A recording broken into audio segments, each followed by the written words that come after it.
everyone, welcome back to Seema's Academy. ಇವತ್ತಿನ ವಿಡಿಯೋದಲ್ಲಿ I am going to give you a little information about government PU college lecturers recruitment exam. Okay, so ಕಳೆದ ವರ್ಷದಿಂದ ಬಹಳಷ್ಟು ಅಭ್ಯರ್ಥಿಗಳು weight ಮಾಡ್ತಾ ಇದ್ದೀರಾ. ಇನ್ನೂ ಕೂಡ ನೋಟಿಫಿಕೇಶನ್ ಔಟ್ ಆಗಲಿಲ್ಲ. ಕೋಡ್ ಆಫ್ ಕಂಡಕ್ಟ್ ಎಲೆಕ್ಷನ್ಸ್ಗಳು ಅಂತ ಹೇಳಿಕೊಂಡು ಡಿಲೇ ಆಗ್ತಾ ಬಂತು. But I think the time has come for the government to release the notification with regard to government PU college lecturers recruitment exam. Okay, so I think ಇನ್ನು ಒಂದೆರಡು ತಿಂಗಳಲ್ಲಾದರೂ notification ಹೊರಬೀಳಬಹುದು ಅಂತ ಅನಿಸುತ್ತೆ. This is according to my assumption. Okay, so let us see what is the qualification. So ಮೊದಲನೇದಾಗಿ qualification ಏನು? If you want to apply for this particular exam, the first qualification is ಕಂಪಲ್ಸರಿಯಾಗಿ ನೀವು PG ಡಿಗ್ರಿಯನ್ನು ಹೊಂದಿರಬೇಕು, post ಗ್ರ್ಯಾಜುಯೇಷನನ್ನು ಮಾಡ್ಕೊಂಡಿರಬೇಕು in the respective subject. Okay, so ಹಿಸ್ಟ್ರಿಗೆ apply ಮಾಡುವವರು ಹಿಸ್ಟ್ರಿಯಲ್ಲಿ MA ಮಾಡಿರಬೇಕು, ಇಕನಾಮಿಕ್ಸ್ಗೆ ಅಪ್ಲೈ ಮಾಡುವವರು ಇಕನಾಮಿಕ್ಸ್ನಲ್ಲಿ MA ಮಾಡಿರಬೇಕು, ಅದೇ ರೀತಿ ಕಾಮರ್ಸಿಗೆ ಅಪ್ಲೈ ಮಾಡುವವರು MCom ಮಾಡಿರಬೇಕು, ಮಾಸ್ಟರ್ಸ್ ಇನ್ ಕಾಮರ್ಸನ್ನು ಮಾಡಿರಬೇಕು ಅಂತ. ಸೊ ಮಿನಿಮಮ್ 55% ಮಾರ್ಕ್ಸ್ ಅಂತ ನಾವು ಜನರಲ್ ಕ್ಯಾಟಗರಿಗೆ ಹೇಳ್ತೇವೆ. ಇನ್ನು ಉಳಿದಾಗೆ SC ST ಕ್ಯಾಟಗರಿಗೆ ಐ ಥಿಂಕ್ ಕೆಲವೊಂದು ರಿಲ್ಯಾಕ್ಸೇಷನ್ಸ್ಗಳು ಇರ್ಬೋದು. ಬಟ್ ಅಗ್ರಿಗೇಟ್ 55% ಮಿನಿಮಮ್ ಮಾರ್ಕ್ಸನ್ನು ನೀವು ಅಪ್ಟೇನ್ ಮಾಡಿರಬೇಕು ಇನ್ ಜನರಲ್ ಅಂತ ಹೇಳುವಂಥದ್ದು. ಇನ್ನು ಇದರ ಜೊತೆಗೆ ಬರೀ PG ಮಾಡಿಕೊಂಡ್ರೆ ಸಾಕಾಗತ್ತಾ? ಇಲ್ಲ.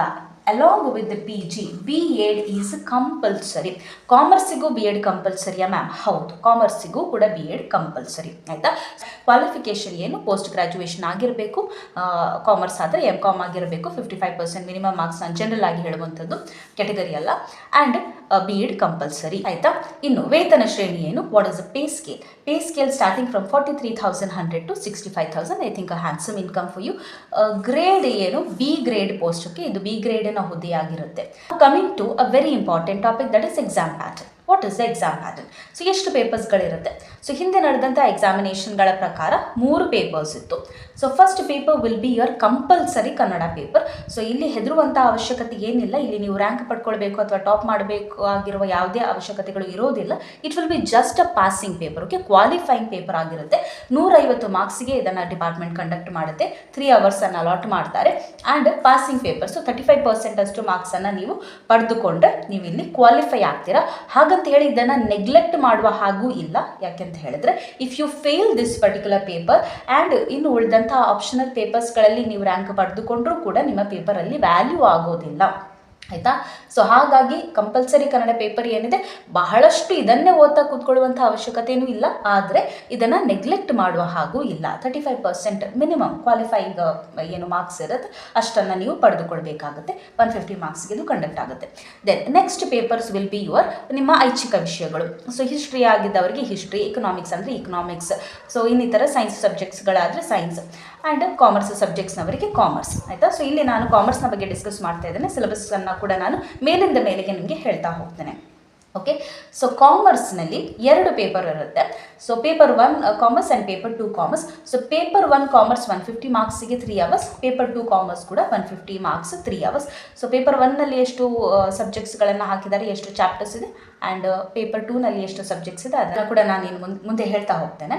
ನಾವು what is the pattern of the exam? Pattern of the exam ನಿಮ್ಗೆ ಗೊತ್ತಿರಲಿ MCQ. ಓಕೆ, ಸೊ ಈ 2 ಪೇಪರ್ಗಳು ಕಂಡಕ್ಟ್ ಆಗುವಂಥದ್ದು MCQ ಮಾದರಿಯಲ್ಲಿ, which is 1 statement or 1 question and 4 options. ನೀವು ಒಂದನ್ನು ಸೆಲೆಕ್ಟ್ ಮಾಡ್ಕೊಳ್ಬೇಕು. ನಾವು ಮುಖ್ಯವಾಗಿ ನೆಗೆಟಿವ್ ಮಾರ್ಕಿಂಗ್ಸ್ ಇದೆಯಾ? ಎಸ್, ನೆಗೆಟಿವ್ ಮಾರ್ಕಿಂಗ್ಸ್ ಇದೆ. ಯಾಕಂದರೆ ಇದು ಬರೀ ಕ್ವಾಲಿಫೈಯಿಂಗ್ ಎಕ್ಸಾಮ್ ಅಲ್ಲ, ನಮ್ಮ KCET ನೆಟ್ಟಿನ ಹಾಗೆ this is a recruitment exam ಅಲ್ವಾ. ಸೊ ಹಾಗಾಗಿ ಕಾಂಪಿಟೇಷನ್ ಬಹಳಷ್ಟು ಇರುತ್ತೆ, ನೆಗೆಟಿವ್ ಮಾರ್ಕಿಂಗ್ಸ್ ಇಡಲೇಬೇಕಾಗುತ್ತೆ. ಸೊ ಹಾಗಾಗಿ ಋಣಾತ್ಮಕ ಅಂಕಗಳು ಇದ್ದೇ ಇವೆ, ನೆಗೆಟಿವ್ ಮಾರ್ಕಿಂಗ್ಸ್ ಇದೆ. ಸೊ ಅದನ್ನು ಗಮನದಲ್ಲಿ ಇಟ್ಕೊಂಡು ನೀವು ಕ್ವೆಶನ್ಸನ್ನು ಅಟೆಂಪ್ಟ್ ಮಾಡಬೇಕಾಗುತ್ತೆ. 100% ಶೋರ್ ಇದ್ದರೆ ಅಥವಾ ಅಟ್ಲೀಸ್ಟ್ 75% ಶೋರ್ ಇದ್ದರೆ, 50% ಶೋರ್ ಇದ್ದರೂ ಕೂಡ ನೀವು ಕ್ವೆಶನ್ಸನ್ನು ಅಟೆಂಪ್ಟ್ ಮಾಡ್ಬೋದು. ಬಟ್ ಏನೂ ಶೋರ್ ಇಲ್ಲ, 0%, ಆ ಕ್ವೆಶನ್ನ ಬಗ್ಗೆ ನಿಮಗೇನೂ ಅರಿವೇ ಇಲ್ಲ, ಅಥವಾ ಒಂದು 10-20% ಶೋರ್ ಇದ್ದೀರಾ ಅಂತ ಹೇಳಿದ್ರೆ ಅದನ್ನು ಅಟೆಂಪ್ಟ್ ಮಾಡಲಿಕ್ಕೆ ಹೋಗಬೇಡಿ. ಓಕೆ, ಸೊ ನೆಗೆಟಿವ್ ಮಾರ್ಕಿಂಗ್ಸನ್ನು ಗಮನದಲ್ಲಿ ಇಟ್ಕೊಂಡು ಅಟೆಂಪ್ಟ್ ಮಾಡಬೇಕು. ನಾವು ಲಾಸ್ಟ್ ನೋಟಿಫಿಕೇಷನ್ ಯಾವಾಗ ಆಗಿತ್ತು ಅಂತ ಕೇಳಿದ್ರೆ 2015ನಲ್ಲಿ ನೋಟಿಫಿಕೇಷನ್ ಆಗಿತ್ತು. ಗೊತ್ತಿರ್ಬೋದು ನಿಮಗೆ. ಐ ಥಿಂಕ್ ಎಕ್ಸಾಮ್ ಕಂಡಕ್ಟ್ ಆಗಿದ್ದು 18ನಲ್ಲಿ, ಬಟ್ ಆರ್ಡರ್ ಕಾಪಿ ಸಿಕ್ಕಿದ್ದು ಅವರಿಗೆ ಆವಾಗ 2020ನಲ್ಲಿ.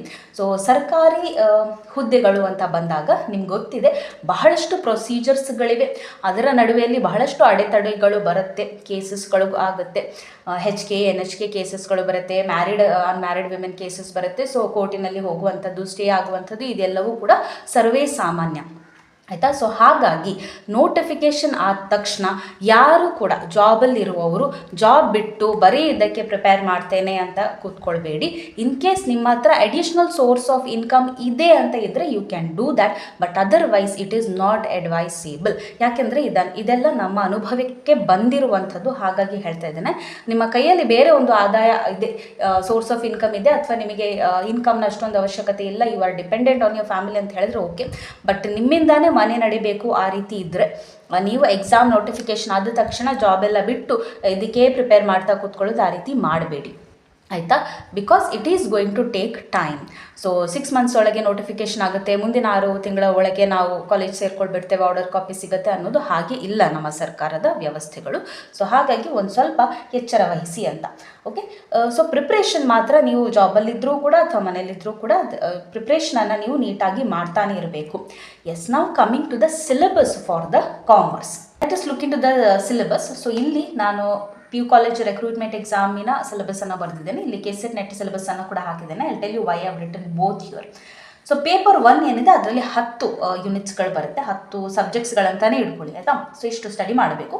ಪೇಪರ್ 2ನಲ್ಲಿ 5 ಯೂನಿಟ್ಸ್ಗಳು ಅಥವಾ 5 ಸಬ್ಜೆಕ್ಟ್ಸ್ಗಳಿದೆ ಅಂತ ಅಂದ್ಕೊಳ್ಳಿ. ಸೊ ಇಷ್ಟನ್ನು ನಾವು ಸ್ಟಡಿ ಮಾಡಬೇಕು. ನಾವು syllabus according to paper 1 for commerce. First unit will be business environment and corporate ethics.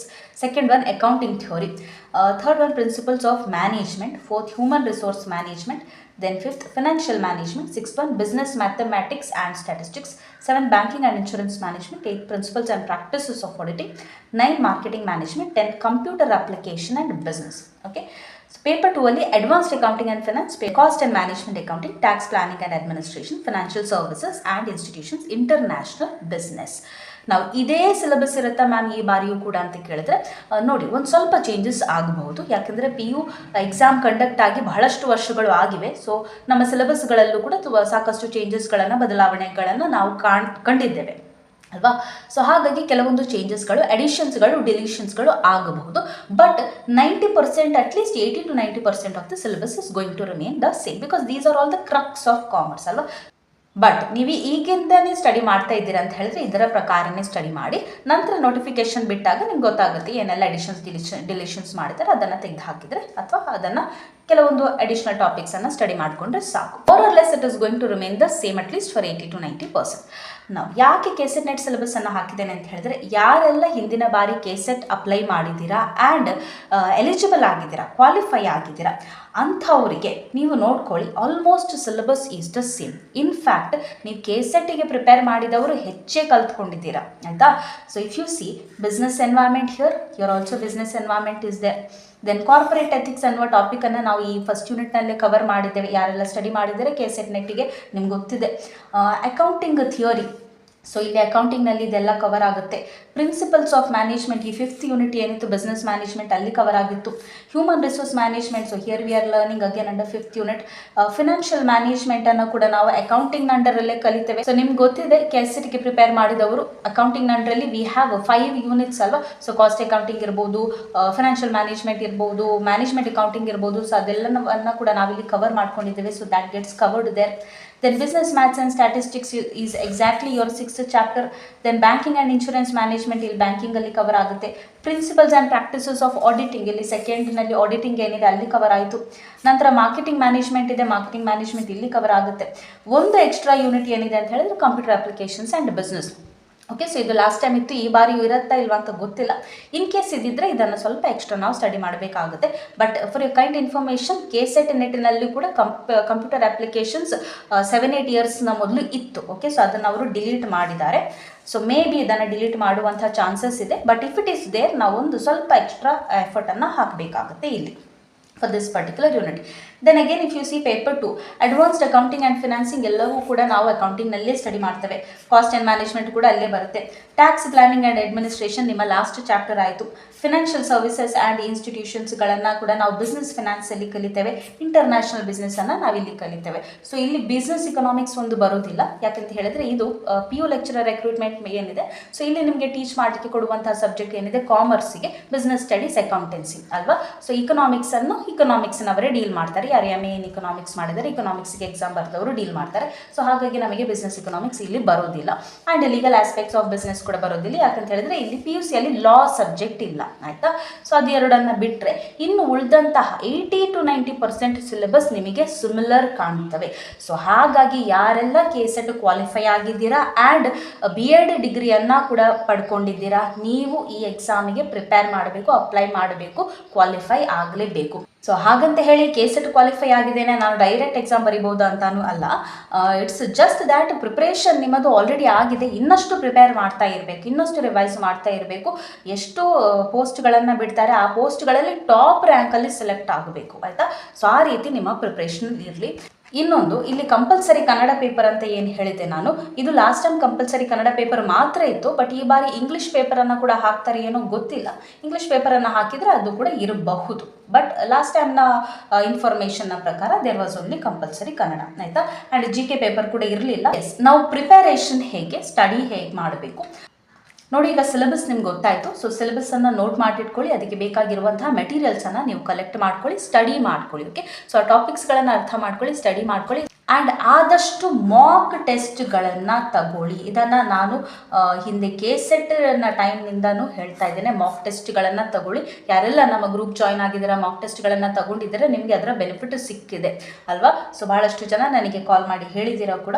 So ಎಲ್ರಿಗೂ KSET ಕ್ವಾಲಿಫೈ ಆದವರಿಗೆ ಎಲ್ರಿಗೂ ಕೂಡ ಕಂಗ್ರ್ಯಾಚುಲೇಷನ್ಸ್. ಸೊ ಅದೇ ರೀತಿ BEd ಮಾಡ್ಕೊಂಡಿರುವವರು ನೆಕ್ಸ್ಟ್ ಬರುವಂತಹ government PU college lecturer recruitment ಎಕ್ಸಾಮ್ಗೆ ಕೂಡ ಅಪ್ಲೈ ಮಾಡಿ ಅದರಲ್ಲೂ ಕೂಡ ಸೆಲೆಕ್ಟ್ ಆಗಿ ನಿಮ್ಮ ಆಯ್ಕೆ ಆಗಲಿ ಅಂತಾನೆ ನಾನು ಹಾರೈಸ್ತೇನೆ. Okay, so anybody if you are new to this channel and you are not aware of what study circle I am talking about, so ಒಂದು ಟೆಲಿಗ್ರಾಮ್ ಚಾನಲನ್ನು ನಾವು ಮಾಡ್ಕೊಂಡಿದ್ದೇವೆ. This is only for the commerce aspirants. Okay, so net KSETಗೆ ಅಂತ ಮಾಡಿರೋದು. But ಅದರಲ್ಲಿ ನಿಮ್ಗೆ ಗೊತ್ತಿದೆ ಆಲ್ರೆಡಿ ಸಿಲೆಬಸ್ ಸೇಮ್ ಆಗಿರೋದ್ರಿಂದ ಐ ಥಿಂಕ್ ಇದು PU ಲೆಕ್ಚರರ್ ರೆಕ್ರೂಟ್ಮೆಂಟ್ಗಳು ಕೂಡ ಬಹಳಷ್ಟು ಹೆಲ್ಪ್ ಆಗುತ್ತೆ ಅಂತ ನನ್ನ ಅನಿಸಿಕೆ. So 399 will be the subscription amount. So ಇಲ್ಲಿ ನಿಮಗೆ ವಿಡಿಯೋ ಲೆಕ್ಚರ್ಸ್ಗಳು, ಸ್ಟಡಿ ಮಟೀರಿಯಲ್ಸ್ಗಳು ಆ್ಯಂಡ್ ಮಾಕ್ ಟೆಸ್ಟ್ಗಳು ಎಲ್ಲವೂ ಕೂಡ ಸಿಗುತ್ತೆ. ಬಟ್ ಅದು ಬೇಡ, ಬರೀ ಮಾಕ್ ಟೆಸ್ಟ್ಗಳನ್ನು ತಗೊಳ್ಬೇಕು ಮ್ಯಾಮ್ ಅಂತ ಹೇಳಿದ್ರೆ ಒಂದು ಟೆಲಿಗ್ರಾಮ್ ಚಾನಲನ್ನು ನಾವು ಮಾಡಿದ್ದೇವೆ. It is only for the PU lecturer recruitment exam. Okay, so ಇಲ್ಲಿ ಎಲ್ಲವೂ ಕೂಡ ಕಾಮರ್ಸ್ಗೆ ರಿಲೇಟ್ ಆಗಿರುವಂತಹ ಕ್ವೆಶನ್ಸ್ಗಳೇ ಇರುತ್ತೆ. ಸೊ ಆ ಮಾಕ್ ಟೆಸ್ಟ್ಗಳನ್ನು ನೀವು ತಗೊಂಡು ನಿಮ್ಮ ಪ್ರಿಪರೇಷನ್ ಲೆವೆಲನ್ನು ನೀವು ಚೆಕ್ ಮಾಡ್ಬೋದು. So 99 rupees will be the subscription. So monthly pay ಮಾಡಬೇಕಂತ ಕೇಳಿದ್ರೆ ಇಲ್ಲ, this is a life time subscription. ಈ 399 ಸಬ್ಸ್ಕ್ರಿಪ್ಷನ್ ಏನಿದೆ ಅದು ಕೂಡ ಸೇಮ್, ಆ್ಯಂಡ್ 99 ಸಬ್ಸ್ಕ್ರಿಪ್ಷನ್ ಕೂಡ ಏನಿದೆ that is also the same. Lifetime subscription ಇರುತ್ತೆ. And if you are taking this one 399 ಸಬ್ಸ್ಕ್ರಿಪ್ಷನ್ನ ಟೆಲಿಗ್ರಾಮ್ ಚಾನಲ್ಗೆ ಜಾಯಿನ್ ಆದರೆ you need not take this one, because ಅದರಲ್ಲೇ ಎಲ್ಲವೂ ಕೂಡ ಇನ್ಕ್ಲೂಡ್ ಆಗಿರುತ್ತೆ. ನಿಮಗೆ ಬೇಕಾಗಿರುವಂತಹ ವಿಡಿಯೋ ಲೆಕ್ಚರ್ಸ್ಗಳು ನಾನು ಕನ್ನಡ ಮತ್ತು ಇಂಗ್ಲೀಷ್ ಎರಡಲ್ಲೂ ಕೂಡ ಎಕ್ಸ್ಪ್ಲೈನ್ ಮಾಡ್ತೇನೆ. ಆ್ಯಂಡ್ ಮಟೀರಿಯಲ್ಸ್ಗಳು, ಸ್ಟಡಿ ಮಟೀರಿಯಲ್ಸ್ಗಳಿರ್ಬೋದು, ಸಾಕಷ್ಟು ಟ್ರಸ್ಟೆಡ್ ವೆಬ್ಸೈಟ್ಸ್ಗಳಿಂದ ತೆಗೆದು ಹಾಕಿದ್ದೇನೆ. ಆ್ಯಂಡ್ ನನ್ನದೇ ಆದಂತಹ KSETನ ನೋಟ್ಸ್, ಅದನ್ನು ಕೂಡ ಹ್ಯಾಂಡ್ ರಿಟನ್ ನೋಟ್ಸ್ಗಳನ್ನು ಕೂಡ ನಾನು ಪ್ರೊವೈಡ್ ಮಾಡಿದ್ದೇನೆ. ಆ್ಯಂಡ್ ಮಿಡ್ಲಿನಲ್ಲಿ ಮಾಕ್ ಟೆಸ್ಟ್ಗಳನ್ನು ಕೂಡ ಹಾಕ್ತಾ ಹೋಗಿದ್ದೇನೆ. ಚಾಪ್ಟರ್ ವೈಸ್ ಮಾಕ್ ಟೆಸ್ಟ್ಗಳಿವೆ. ಸೊ ಮಾಕ್ ಟೆಸ್ಟ್ಗಳನ್ನು ಕೂಡ ನೀವು ತಗೊಂಡು ನಿಮ್ಮ ಪ್ರಿಪ್ರೇಷನನ್ನು ಟ್ರ್ಯಾಕ್ ಮಾಡ್ಬೋದು. So you can see according to your convenience. If you want video lectures and study materials and all the mock test, you can join this 399 Telegram subscription. Whereas if you want only the mock test for commerce, then you can take 99 rupees subscription. So ಇಲ್ಲಿ ಬರೀ mock ಟೆಸ್ಟ್ಗಳು ನಿಮಗೆ ಸಿಗ್ತಾ ಹೋಗ್ತವೆ. Okay, so yes that is all for today's particular video. Next ವಿಡಿಯೋದಲ್ಲಿ ನಾವು blown up ಸಿಲೆಬಸ್ಸನ್ನು discuss ಮಾಡೋಣ. ಸೊ ಪೇಪರ್ 1ನಲ್ಲಿ ಏನೆಲ್ಲ ಚಾಪ್ಟರ್ಸ್ಗಳನ್ನು ನಾನು ಹೇಳಿದರೆ ಅದರ ಅಂಡರಲ್ಲಿ ಯಾವ ಟಾಪಿಕ್ಸ್ ಬರುತ್ತೆ, ಎಷ್ಟು ಸ್ಟಡಿ ಮಾಡಬೇಕು. Okay, so I hope this was informative. Thank you for watching. And ಆದಷ್ಟು ಬೇಗ ನೋಟಿಫಿಕೇಶನ್ ಆಗಲಿ, ಎಲ್ಲರೂ ಕೂಡ ಅಪ್ಲೈ ಮಾಡಿ ಆಗಿ ಅಂತ ಹಾರೈಸ್ತೇನೆ. ಆ್ಯಂಡ್ ಮತ್ತೊಮ್ಮೆ KSET ಕ್ವಾಲಿಫೈ ಆದಂತಹ ಎಲ್ಲ ನಮ್ಮ ಮೆಂಬರ್ಸ್ಗಳಿಗೆ, ಸಬ್ಸ್ಕ್ರೈಬರ್ಸ್ಗಳಿಗೆ, ಎಲ್ಲ ಆನ್ಲೈನ್ ಸ್ಟೂಡೆಂಟ್ಸ್ಗಳಿಗೆ ಕಂಗ್ರ್ಯಾಚುಲೇಷನ್ಸ್.